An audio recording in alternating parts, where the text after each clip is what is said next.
Hello everyone, welcome to IFS. तो कैसे हैं सब लोग? आई होप सब अच्छे होंगे, स्वस्थ होंगे, मस्त होंगे और अपना प्रिपरेशंस भी कर रहे होंगे। तो आज मैं आप सबके साथ जुड़ा हूँ एक बहुत ही इंपॉर्टेंट टॉपिक्स के ऊपर।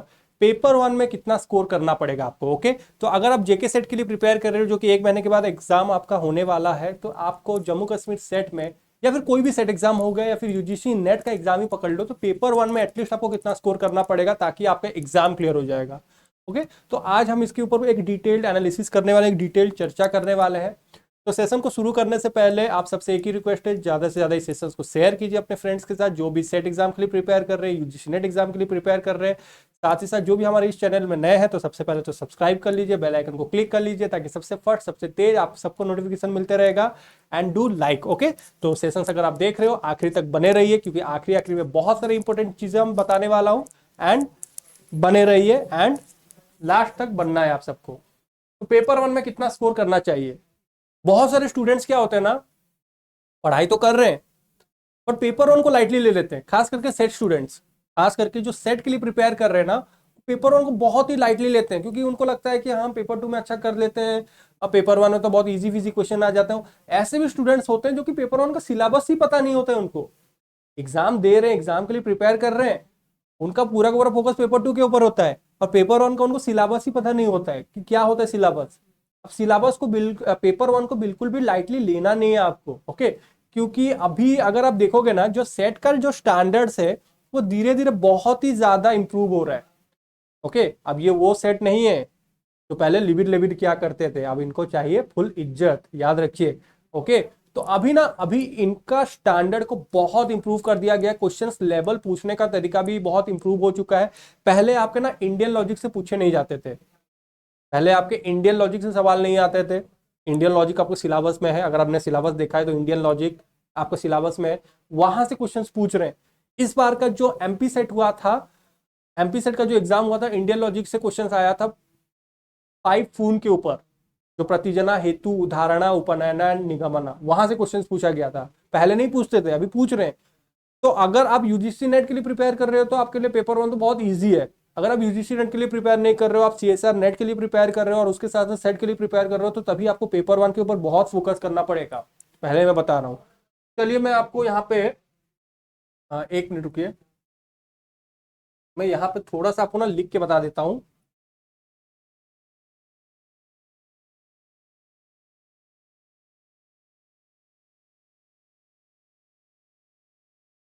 देखिए, यहाँ पे पेपर वन में कितना स्कोर करना चाहिए, ऐसा तो कुछ एवरेज मार्क नहीं है, ऐसे कुछ तो एवरेज मार्क नहीं है। बस मैं हमेशा ना एक स्टैंडर्ड लेके चलता हूँ। मैं अपने हमेशा हर स्टूडेंट को एक ही स्टैंडर्ड बोलता हूँ।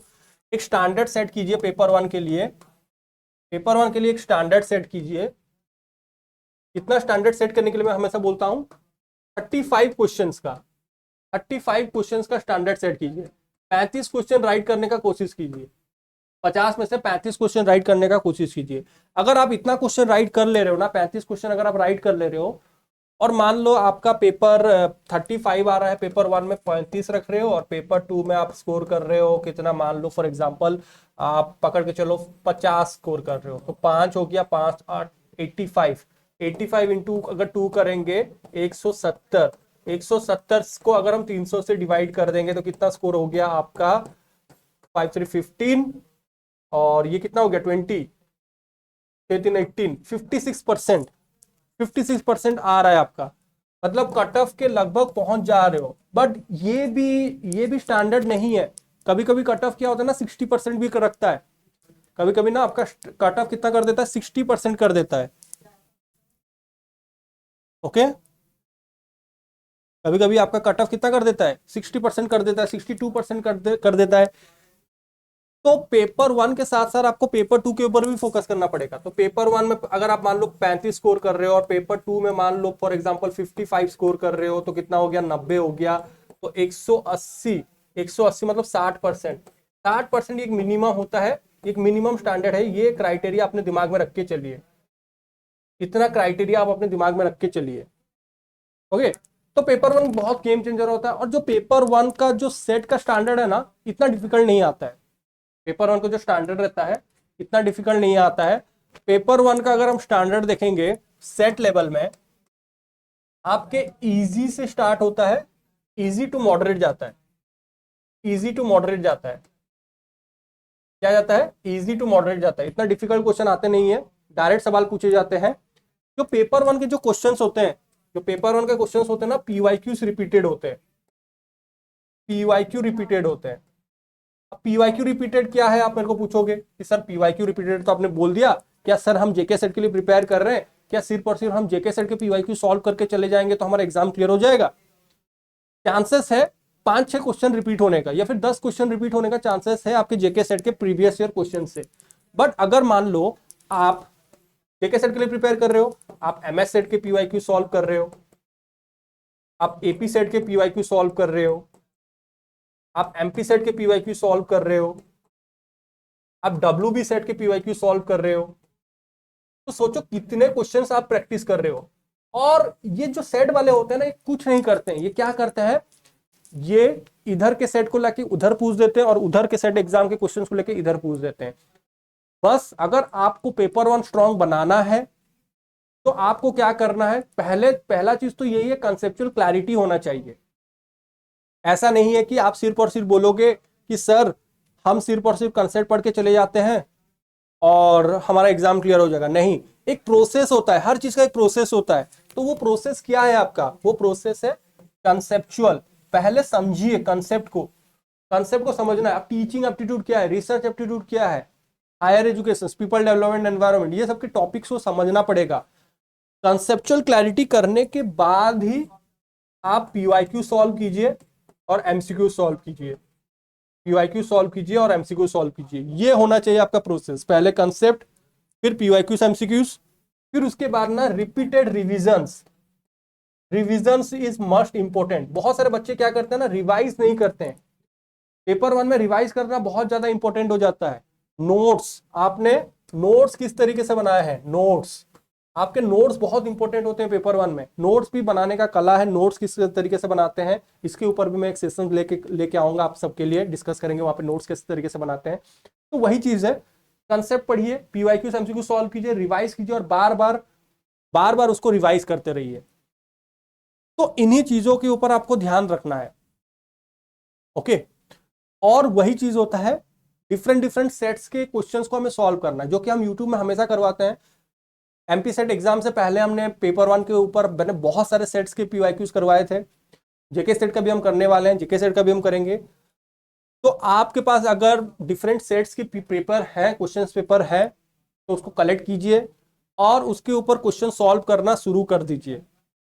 और ज्यादा से ज्यादा एमसीक्यूज पीवाईक्यू सॉल्व कीजिए और मॉक टेस्ट देना शुरू कीजिए। मॉक टेस्ट आपको देते रहना है।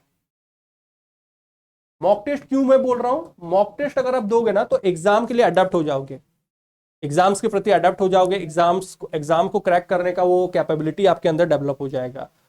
तो कितना स्कोर करना है वही चीज है। अगर अच्छे से प्रिपेयर करोगे ना, अगर आप बहुत ही अच्छे तरीके से प्रिपेयर करोगे तो ये एक ऐसा सब्जेक्ट है जिसमें आप पेपर वन में आप आराम से 45 भी स्कोर कर सकते हो। पेपर वन में 45 क्वेश्चंस भी राइट कर सकते हो, क्योंकि जहां पे जो क्वेश्चंस आते हैं ना, डायरेक्ट क्वेश्चंस आएंगे, इतना घुमा फिरा के क्वेश्चंस नहीं आएंगे, डायरेक्ट क्वेश्चंस आएंगे। ओके, इजी टू मॉडरेट तक ही जाते हैं, डिफिकल्ट लेवल आपको पूछे नहीं जाएंगे। पीवाईक्यूज आपको अच्छे से पढ़ने हैं, एमसीक्यूज आपको अच्छे से सॉल्व करने हैं। अगर एक बंदा चाहेगा तो 45 क्वेश्चंस भी आराम से इसमें राइट कर सकता है। ऐसे भी स्टूडेंट्स हैं जो कि 15 दिन 20 दिन पढ़ के भी पेपर वन में 30 क्वेश्चंस राइट किए हैं, 30 क्वेश्चंस राइट कर चुके हैं, मतलब किए हैं पास्ट में।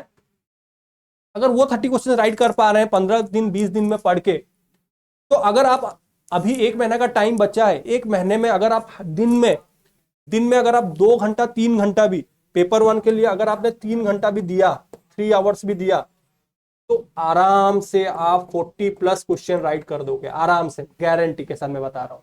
अगर आपका पेपर वन स्ट्रांग हो गया ना, तो पेपर टू आपके लिए ना, जो जिसमें आपको दिमाग लगाना पड़ेगा, जिसमें आपको कंसेप्चुअल अंडरस्टैंडिंग की जरूरत होती है, उसमें रिलैक्सेशन मिल जाएगा। समझ रहे हो नहीं? तो क्यों ना, अगर 2 चीज आपको साथ साथ मिल रहा है तो दोनों क्यों ना खाओगे। अगर एक चीज मिल रहा है उसको क्यों साइड में रखोगे। पहले नहीं मिलता था, अभी तो मिल रहा है ना, अभी तो आपके पेपर वन के क्लासेस हो रहे हैं, पेपर वन के लिए क्लासेस हो रहे हैं, पेपर वन के लिए आपको अच्छे से पढ़ाया जा रहा है, क्यों ना उसको उपयोग किया जाए। क्यों ना आईएफएस का फैमिली मेंबर बनना जाए और आईएफएस का फैमिली मेंबर के इस पेपर 1 को भी स्ट्रांग बना दिया जाए। एक ही बार एग्जाम है, ओके, एक ही बार एग्जाम दोगे, क्यों ना एक ही अटेम्प्ट में एग्जाम क्लियर कर दे। अब जैसे शादी है, शादी तो एक ही बार करोगे ना, ऐसे थोड़ी ना कि बार बार शादी करते रहोगे। तो उसी तरीके से कंसेप्ट को सोचिए, उसी तरीके से सोचिए, एग्जाम भी एक ही बार में हो रहा है, एक ही बार के लिए आप इस एग्जाम को दे रहे हो और एक ही बार में ही क्लियर करो, समझ नहीं। तो वही चीज है, पेपर 1 में कोशिश करना है हमें 35 का स्टैंडर्ड रखना है, 35 प्लस क्वेश्चन हमें राइट करने की कोशिश करनी है। अगर आप अच्छे से पढ़ते हो, अच्छे से प्रिपेयर करते हो, तो 40 प्लस क्वेश्चन आराम से राइट करोगे।